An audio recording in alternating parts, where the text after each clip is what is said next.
Hello friends, good evening, welcome back to my new vlog.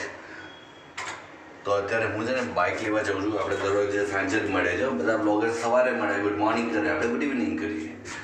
તો અત્યારે હમણાં bike આપેલું હતું, હવે લેવા જઈશ અને 6:30 થઈ ગયા છે. ફટાફટ જઈને દોડીને જવું પડશે અને ફટાફટ બાઇક પર આવવું પડશે.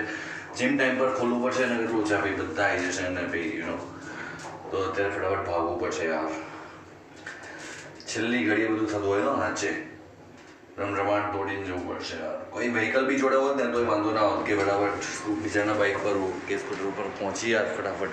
પણ અત્યારે હવે દોડતું જવું પડશે, મારી વ્હીકલ પણ નથી અને જલ્દી પહોંચવું પડશે, મગર ટાઈમ પર જીમ નહીં ખુલે એવું થશે.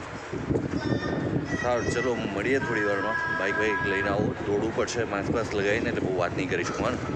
તો ફાઇનલી બોસ ઘરે પહોંચી ગયો બાઇક લઈને. 5:56 10 મિનિટમાં કેમ થયું? કારણ કે અમારી સોસાયટીનો એક છોકરો ને એ જતો હતો, મેં બસ રોક્યો અને એને ત્યાં સુધી પહોંચાડી દીધું, મને લિફ્ટ આપી, એટલે બાઇક પર ટાઈમ પર લઈને આવ્યો.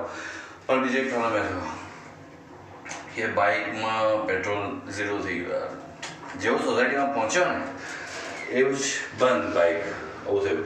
એટલે મારે ખેંચીને લઈ જવું પડશે અથવા તો ગાડીમાં મતલબ કેરવો નાખીને કોઈ પેટ્રોલ ભરીને લઈ આવવું પડશે. એવું બધું કંઈક નવા જૂની કરવી પડશે તો જ મેં પડશે, મેં નહીં પડે.